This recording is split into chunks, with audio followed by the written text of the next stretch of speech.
دیکھیے اسلام میں جو 4 عبادات فرض کی گئی ہیں، جو 4 ارکان ہیں، ایک رکن تو ہے جس کا تعلق ہے عقیدے سے، کلمہ شہادت،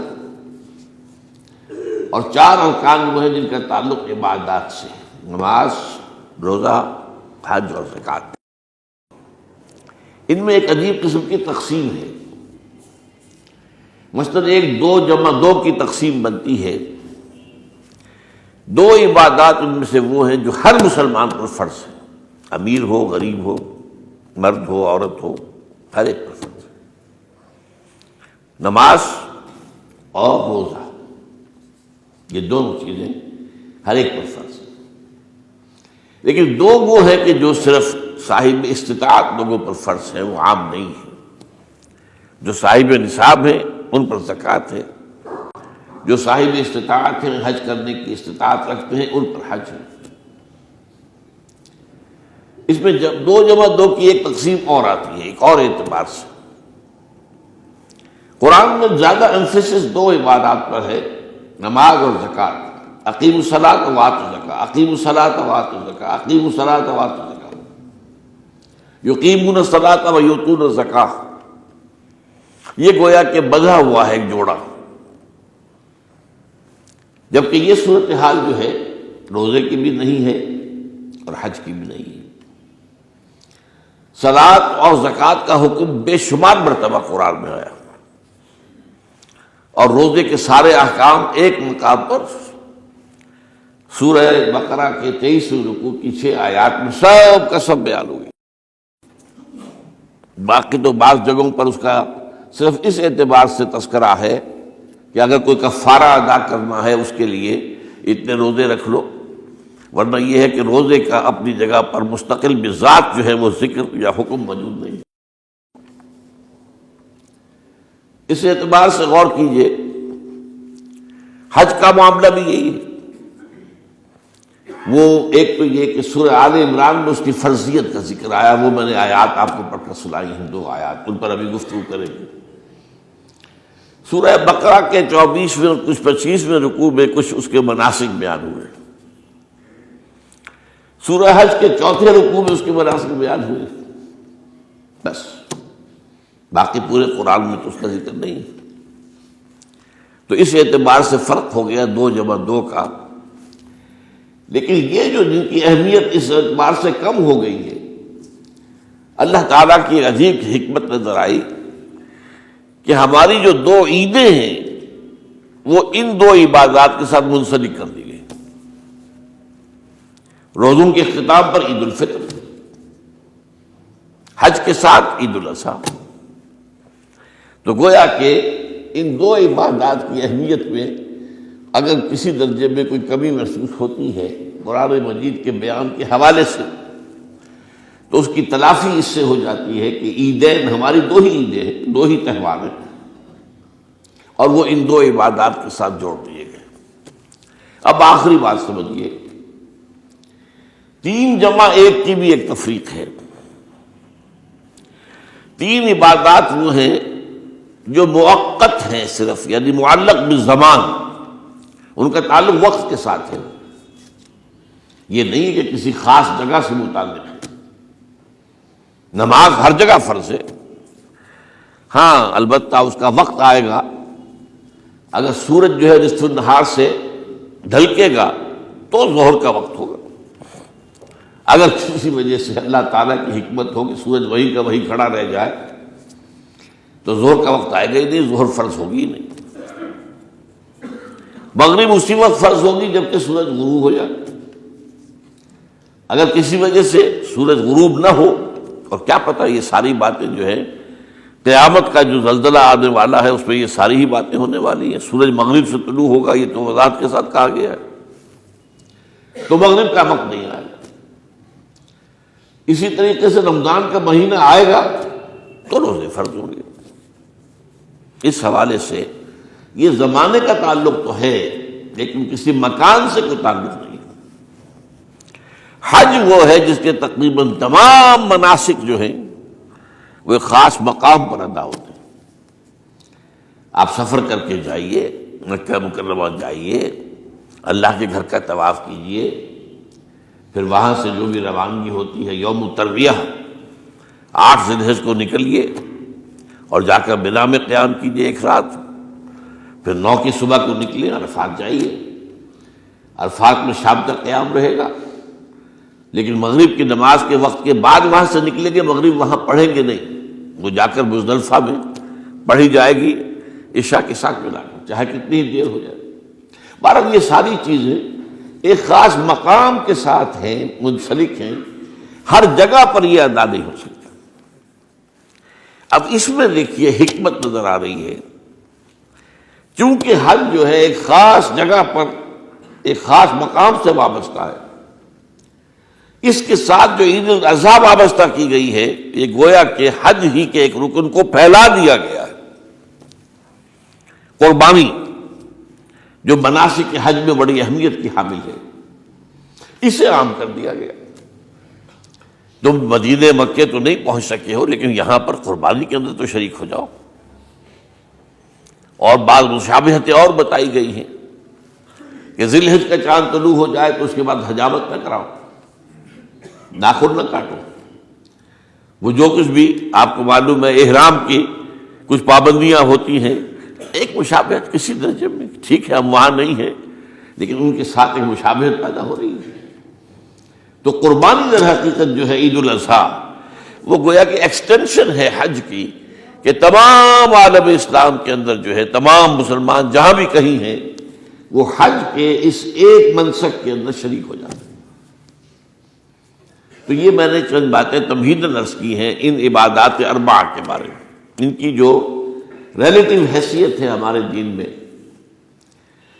اب آئیے حج کا معاملہ کیا ہے، وہ پورا ایک خاص علاقے سے متعلق ہے اور ایک خاص شخصیت سے متعلق ہے، یہ بھی نوٹ کر لیجیے۔ چنانچہ جو آیات میں نے آپ کو سنائی حج کے بارے میں، ان اول بیت وضع للناس للذی بمکہ مبارکا وہدی للعالمین، یقیناً پہلا گھر جو بنایا گیا لوگوں کے لیے، یعنی اللہ کی عبادت کے لیے، کہ لوگ وہاں جمع ہوں اللہ کی عبادت کے لیے، وہ ہے جو بکہ میں ہے۔ بکہ اور مکہ یہ ایک ہی لفظ ہے، تورات میں بکہ کا لفظ آیا ہے، قرآن مجید میں مکہ۔ یہ تھوڑا فرق جو ہے یہ تلفظ کا ہو جایا کرتا ہے مختلف زبانوں کے اندر، جیسا کہ آپ کو معلوم ہوگا کہ آج کل جو عرب کے لوگ ہیں وہ قاف کو گاف پڑھتے ہیں، گل گم، قم کی بجائے گم، قل کی بجائے گل، اقول لک اقول لک، وہ گاف۔ تو یہ جو ہے فرق ہو جاتا ہے۔ تو بکہ، وادی بکہ، یہ ہے در حقیقت مکہ مکرمہ۔ تو پہلا گھر جو بنایا گیا ہے، اور اس کے بارے میں جو یہ عام طور پر مشہور ہے کہ اس کے معمار حضرت ابراہیم ہیں، یہ بات صحیح نہیں ہے۔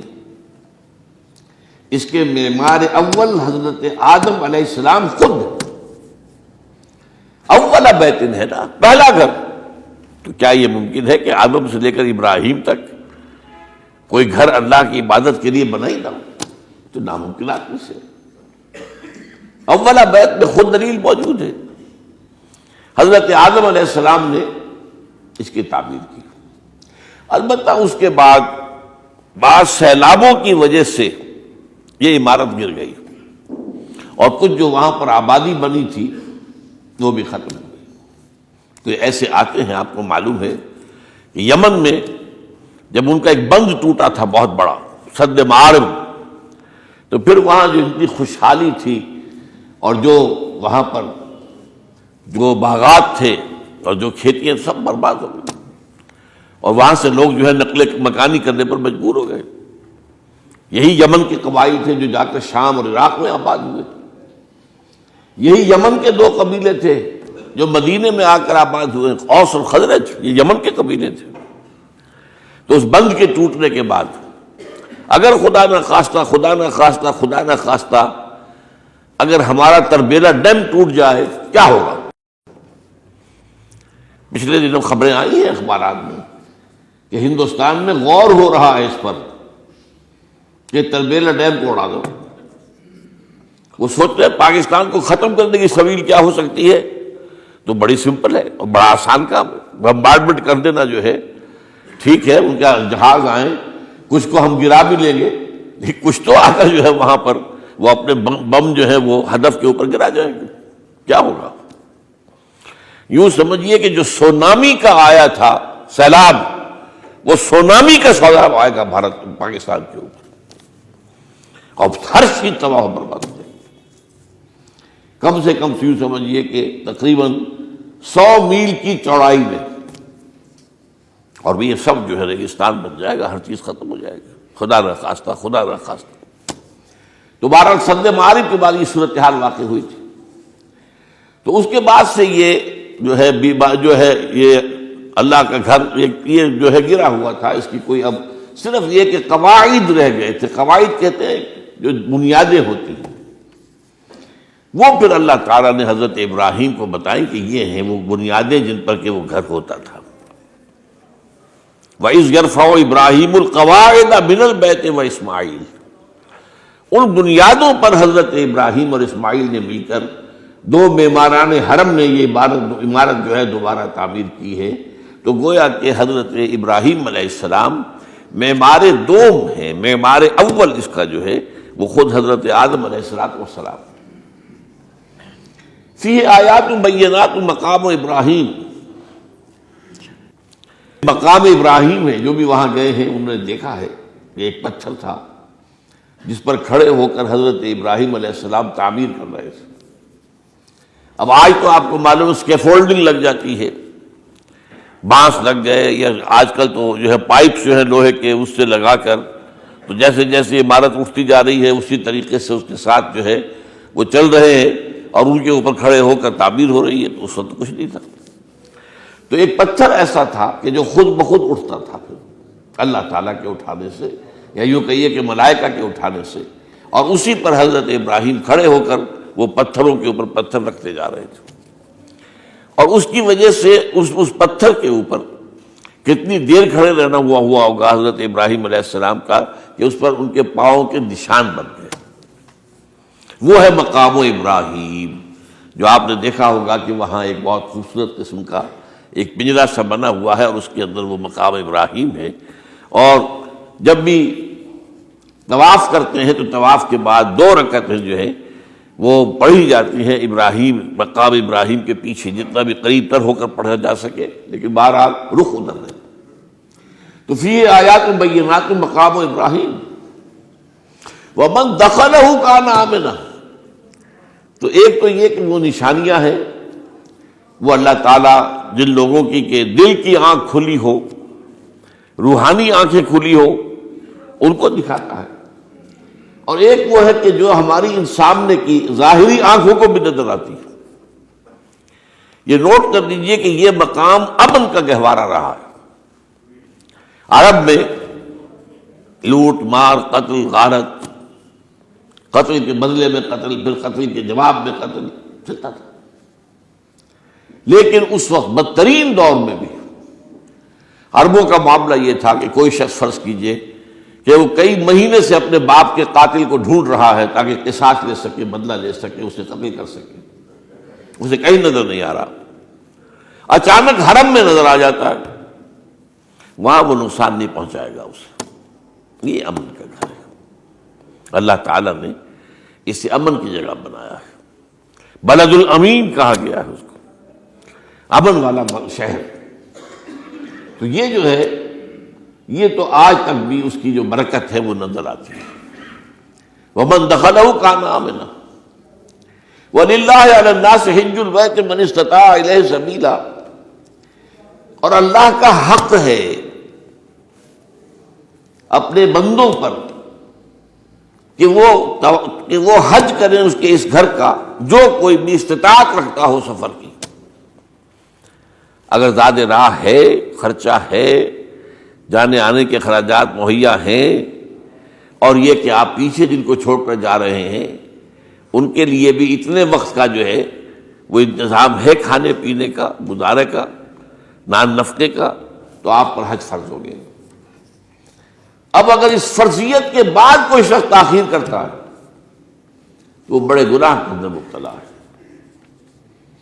جیسے ہی فرضیت ہو جائے، پہلا کام جو ہے، پہلا قرض جو ہے، یوں سمجھیے یہ اللہ کا قرض ہے بندوں پر۔ یہ لام جو آتا ہے، لام اور اعلیٰ، لام کسی کے حق کے لیے، اعلیٰ کسی کے اوپر حق ہونا۔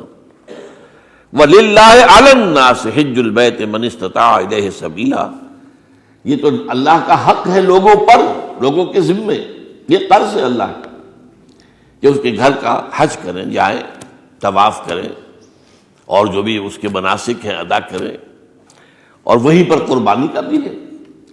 لِيَشْهَدُوا مَنَافِعَ لَهُمْ وَيَذْكُرُوا اسْمَ اللَّهِ فِي أَيَّامٍ مَّعْلُومَاتٍ عَلَىٰ مَا رَزَقَهُم مِّن بَهِيمَةِ الْأَنْعَامِ فَكُلُوا مِنْهَا وَأَطْعِمُوا الْبَائِسَ الْفَقِيرَ، اسی کے اندر جو ہے مناسک کے اندر قربانی بھی ہے۔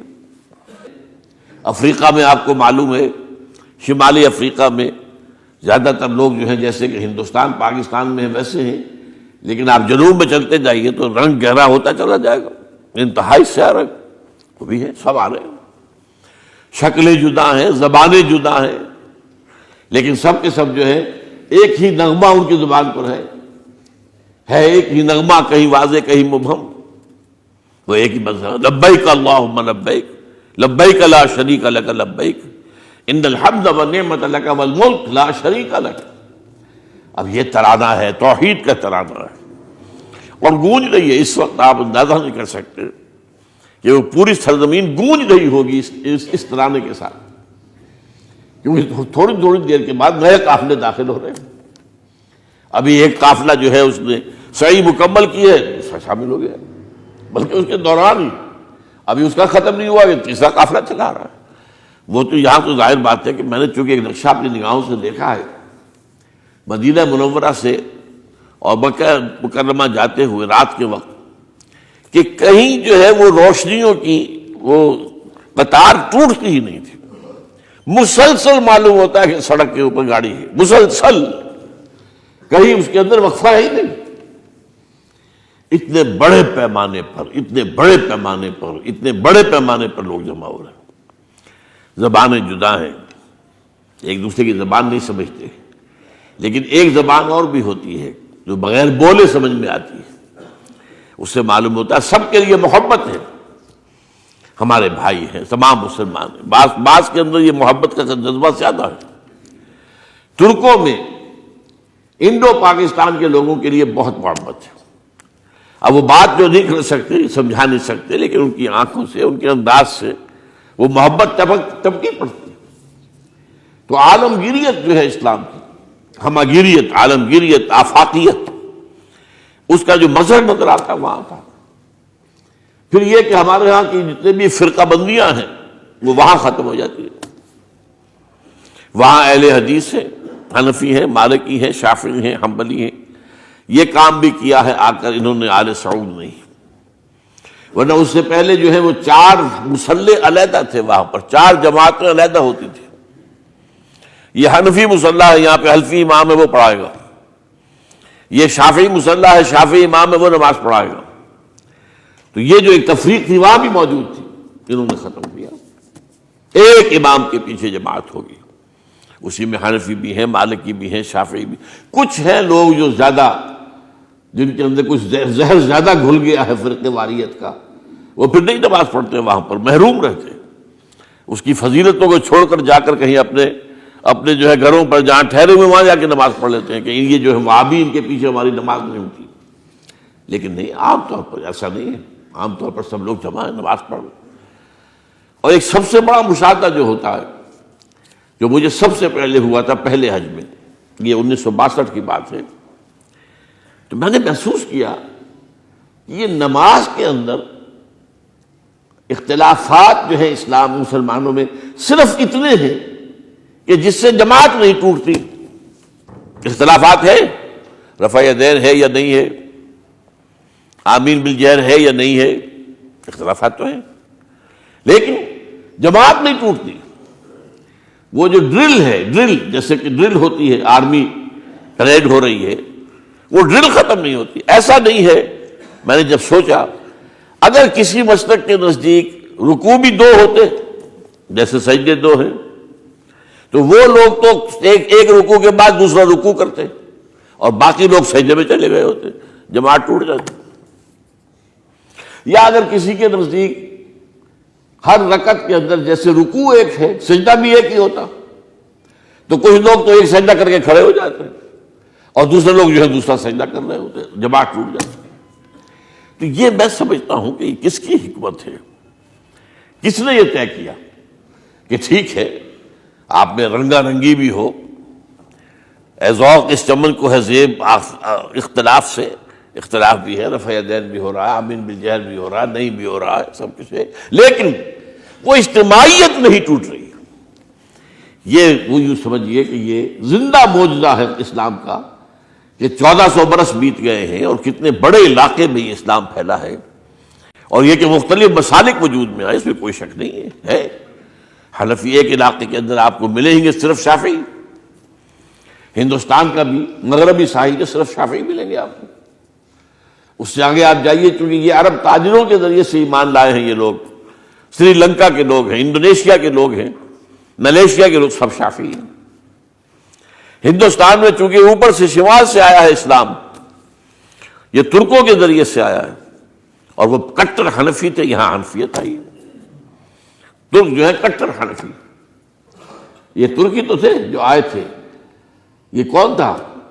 محمود غزنوی کون تھا؟ سبکتگین کون تھا؟ الپتگین کون تھا؟ بختیار کاکی کون تھا؟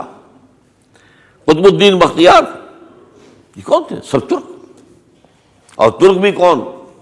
غلامان، خاندان غلامان یاد کیجیے۔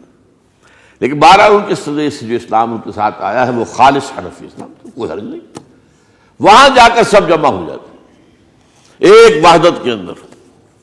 تو یہ چند مشاہدات وہاں کے ہوتے ہیں جو ہماری ظاہری آنکھوں کو بھی نظر آ جاتے ہیں، جس کا کہ قلب کے اوپر بڑا گہرا اثر پڑتا ہے۔ اب میں ایک موضوع لے رہا ہوں، یہ جو قربانی کا مسئلہ ہے، اس کے بارے میں ایک زمانے میں تو بہت منکرین حدیث کی طرف سے اس کے خلاف بڑی جو ہے ایک مہم چلی تھی کہ ختم کیا جائے اس کو، یہ خام خواہ جو ہے خرچ ہوتا ہے بہت بڑا اور ضائع ہوتا ہے گوشت، اتنے بڑے پیمانے پر گوشت ہوتا ہے، کھایا نہیں جاتا۔ اچھا ایک زمانے میں فریج بھی نہیں تھے، یہ بھی نہیں کہ آپ محفوظ کر دیں، گوشت ضائع بھی ہو سکتا تھا، اور بھی چیزیں جو ہے وہ گوشت کی وہ صحیح طور سے استعمال نہیں ہوتی تھی۔ تو اس کے اوپر بڑا پروپیگنڈا منکرین حدیث کا رہا کہ یہ جو ہے قربانی صرف حج کے موقع پر ہے۔ میں اس کی نفی کے لیے آج آپ کو بتا رہا ہوں کہ سورہ حج کے اندر جو 2 رکوع ہیں، ایک چوتھا ایک پانچواں، چوتھے رکوع میں بھی قربانی کا ذکر ہے، پانچویں میں بھی قربانی کا ذکر ہے۔ یہ ایک دم جو ہے ایک جگہ پر جو 2 طرح کی قربانیوں کا ذکر ہو رہا ہے، یہ کیوں ہو رہا ہے؟ چوتھے رکوع میں وہ مناسک حج کے ساتھ اس کا ذکر ہے، وہاں جو فرمایا گیا لِيَشْهَدُوا مَنَافِعَ لَهُمْ وَيَذْكُرُوا اسْمَ اللَّهِ عَلَىٰ مَا رَزَقَهُم مِّن بَهِيمَةِ الْأَنْعَامِ فِي أَيَّامٍ مَّعْلُومَاتٍ عَلَىٰ مَا رَزَقَهُم مِّن بَهِيمَةِ الْأَنْعَامِ فَكُلُوا مِنْهَا وَأَطْعِمُوا الْبَائِسَ الْفَقِيرَ۔ وہاں پہ قربانیاں دو، پھر اللہ کا نام لو ان جانوروں پر جو اللہ نے تمہیں عطا کیے ہیں، ان جو معین دنوں کے اندر دو، فی ایام معلومات، اور پھر اس میں سے خود بھی کھاؤ، اور جو ہے جو جیسے صدقہ کا گوشت ہوتا ہے وہ نہیں ہے، وہ قربانی کا گوشت ہے، اس میں سے آپ خود بھی کھائیں اور غرباء کو کھلائیں، غریبوں کو دیں، مساکین کو دیں۔ تو پورا حکم آ چکا ہے چوتھے رکوع کے اندر۔ پانچواں رکوع پورا کا پورا جو ہے وہ عید الاضحیٰ پر ہے میرے نزدیک۔ یہی حکمت صوم کے بارے میں ہے کہ وہاں جب ایک حکم تکرار کر کے آیا کہ پہلے فرما دیا گیا فَمَنْ كَانَ مِنْكُمْ مَرِيضًا أَوْ عَلَىٰ سَفَرٍ فَعِدَّةٌ مِّنْ أَيَّامٍ أُخَرَ، اگر بیمار ہو کوئی اور یہ یا کہ سفر پر ہو تو وہ تعداد دوسرے دنوں میں پوری کرے۔ پھر کیا وجہ دوبارہ آ رہا ہے؟ شہر رمضان الذی انزل فیہ القرآن ھدی للناس وبینات من الھدی والفرقان فمن شہد منکم الشہر فلیصمہ ومن کان مریضا او علی سفر فعدۃ من ایام اخر۔ کیوں؟ یہ تو ادبی اعتبار سے یہ کلام کا عیب شمار ہوتا ہے، تکرار بلا کسی سبب کے، نہیں سبب کے بغیر نہیں ہے۔ وہاں کیا تھا؟ وہاں ان 2 رعایتوں کے ساتھ تیسری بھی شامل تھی کہ اگر صحیح ہو اور مقیم ہو پھر بھی روزہ نہ رکھو تو ایک مسکین کو کھانا کھلا دو. یہ رعایت ختم ہوئی ہے رمضان کے روزے کے ساتھ. اب رکھنا پڑے گا روزہ, اور اگر بیمار ہو یا سفر پر ہو تو ٹھیک ہے, دوسرے دنوں میں پورا کرو, پورا کرنا لازم ہے اس کو. تو یہ چیز جو ہے یہ در حقیقت کسی وجہ سے ہوتی ہے. بالکل یہی بات ہے سورہ حج کے چوتھے رکوع کے اندر, وہ جو قربانی ہے حج کے ساتھ اس کا ذکر آ چکا. اب سنیے یہ جو آ رہا ہے, فرمایا وَلِكُلِّ أُمَّةٍ جَعَلْنَا مَنْسَكًا, ہر امت پر ہم نے ایک جو ہے قربانی کا معاملہ نازل وہ جو ہے فرض کیا ہے. میں نے چونکہ آج شروع میں کہا تھا کہ صوم اور حج میں کچھ مشابہتیں ہیں. دیکھیے صوم کا حکم بھی آیا تھا تو کس طور سے آیا تھا؟ یا ایھا الذین آمنوا کتب علیکم الصیام کما کتب علی الذین من قبلکم لعلکم تتقون, اہل ایمان تم پر روزہ رکھنا فرض کیا گیا جیسے کہ فرض کیا گیا تھا ان پر جو تم سے پہلے تھے. یہاں پر اسی حوالے سے بات ہو رہی ہے کہ اے مسلمانوں یہ قربانی صرف تم پر فرض نہیں کی جا رہی, یہ تو ہر امت پر, ہر نبی ہر رسول کی امت. وَلِكُلِّ أُمَّةٍ جَعَلْنَا مَنْسَكًا لِيَذْكُرُوا اسْمَ اللَّهِ عَلَيْهَا, تاکہ وہ نام لیں اللہ کا, عَلَىٰ مَا رَزَقَهُم مِّن بَهِیمَةِ الْأَنْعَامِ, جو کچھ اللہ تعالیٰ نے انہیں رزق دیا ہے. یہ چوپائے جو ہیں حیوانات قسم کے, ان پر اللہ کا نام لے کر چھری پھیری جائے, اللہ کے نام سے ان کو ذبح کیا جائے. فَإِلَٰهُكُمْ إِلَٰهٌ وَاحِدٌ فَلَهُ أَسْلِمُوا. تو یہ جان لو کہ اس قربانی کی اصل روح کیا ہے. وہ یہ ہے کہ اللہ تمہارا ایک الہ ہے, اسی کے سامنے تمہیں سر جھکانا ہے. یہ روح تقویٰ اگر نہیں ہوگی تو یہ قربانی بے معنی ہو جائے گی. نماز و روزہ و قربانی و حج یہ سب باقی ہیں, تو باقی نہیں ہے. جب اللہ تعالیٰ کے ساتھ تعلق نہیں ہے تو یہ ساری چیزیں ریچولز بن جائیں گی. اب یہ بھی ہوتا ہے 20-20, 25-25 ہزار کے بکرے جو ہیں وہ لوگ لیتے ہیں, پھر ان کو گھماتے ہیں, پھراتے ہیں, ان کے اوپر ریشمی چادریں چڑھاتے ہیں, ان کو جو ہے وہ مہندی لگا کر. بہرحال وہ چیزیں جو ہیں یہ اظہار اس طرح کا یہ تو پسندیدہ نہیں ہے. تو یہ تو لوگوں کو دکھانے کی بات ہے اور اپنے پیسے کی جو ہے اپنی دولت کے اظہار کا ایک ذریعہ ہے. لیکن یہ کہ بہرحال قربانی انسان کرے اور یہ کہ اس کے اندر روح جو ہے تقویٰ کی وہ موجود ہوگی. فَإِلَٰهُكُمْ إِلَٰهٌ وَاحِدٌ فَلَهُ أَسْلِمُوا وَبَشِّرِ الْمُخْبِتِينَ. اور اے نبی ان لوگوں کو بشارت دے دیجئے کہ جو اللہ کے سامنے جھکے رہتے ہیں, خشوع اور خضوع کی شکل اختیار کرتے ہیں. الذین اذا ذکر اللہ وجلت قلوبہم, وہ لوگ کہ جب اللہ کا نام لیا جائے تو ان کے دل لرز اٹھتے ہیں. والصابرین علی ما اصابہم, اور صبر کرنے والے جبکہ اس چیزوں پر کہ جو اللہ کی طرف سے ان پر آ گئی ہوں, مصیبتیں, کوئی تکالیف. والمقیم الصلاۃ, اور نماز کو قائم کرنے والے. ومما رزقناہم ينفقون, اور جو کچھ ہم نے انہیں دیا ہے اس میں سے خرچ کرنے والے. یہ ایک نظام ہے پورا کا پورا جس آیت میں بیان کر دیا گیا. اس کا ایک جز جو ہے وہ یہ بھی ہے وَلِكُلِّ أُمَّةٍ جَعَلْنَا مَنْسَكًا. یہ قربانی کا معاملہ جو ہے یہ بھی ہم نے ہر امت کے اوپر فرض کیا, ہر امت جو ہے اس کے اوپر لازم کیا گیا, اور اے مسلمانوں آج تم پر بھی لازم کیا جا رہا ہے. وَالْبُدْنَ جَعَلْنَاهَا لَكُم مِّن شَعَائِرِ اللَّهِ, اور یہ جو قربانی کے اونٹ ہیں یہ خاص طور پر چونکہ عرب میں تو اونٹ کی قربانی ہوتی تھی, دوسرے جانور تو وہاں کم ہوتے ہیں, اور بہرحال ان کی قیمتی متاع بھی اونٹ ہے. وَالْبُدْنَ جَعَلْنَاهَا لَكُم مِّن شَعَائِرِ اللَّهِ, یہ اللہ تعالیٰ کے شاعر میں سے. یہ اونٹ جو ہے یہ قربانی کا اونٹ ہے, یہ مکے لے جایا جا رہا ہے, یا یہ بکرے اور یہ مینڈے جو ہیں یہ قربانی کے ہیں, یہ وہاں جا رہے ہیں. تو یہ بھی گویا کہ ایک طرح سے اللہ کی نشانیاں بن جاتی ہیں. ان کے حوالے سے اللہ تعالیٰ کا ایک تصور اور اللہ تعالیٰ کے ساتھ ایک ذہنی رشتہ قائم ہوتا ہے. لیکن فیہا خیر, تمہارے لیے اس میں خیر ہے, بھلائی ہے. چنانچہ جب وہ جاتے تھے حج کے لیے تو جو بھی ان کے ساتھ دودھ دینے والا جانور ہے, قربانی کی نیت ہے لیکن دودھ جو ہے اس کا استعمال کر سکتے ہیں درمیان میں, اور بھی کوئی اگر ان کی کوئی چیزوں سے فائدہ اٹھانا ہو. لکم فیہا خیر. فاذکروا اسم اللہ علیہا, تو اب ان کا اللہ کا نام لو اس کے اوپر. صواف, صفے باندھ کر وہ اونٹ کھڑے ہوتے ہیں اور ان کو نحر کیا جاتا ہے. آپ کو معلوم ہے ذبح نہیں ہوتا اونٹ, اتنا بڑا جانور ہے، گردن کتنی موٹی ہے، اس کا ذبح کرنا بڑا مشکل ہے۔ نہر کہتے ہیں اس کو۔ کھڑا ہے اونٹ اور ایک برچھا، چھوٹا سا برچھا ہے جو اس کے یہاں گردن کے، یہ جہاں آ کر دونوں ہنسلیاں ملتی ہیں وہاں پر مارا جاتا ہے، اور یہاں سے جو بہت بڑی وین ہے وہ در حقیقت ایورٹا، وہ جو ہے ختم ہوتا ہے، تو وہاں سے خون کا پھر فوارہ آتا ہے، اور اس کے بعد پھر وہ اونٹ کھڑا کھڑا وہ رفتہ رفتہ اس کا جب خون نکل جاتا ہے تو وہ کمزور ہو کر نیچے گر جاتا ہے۔ یہ نہر ہے۔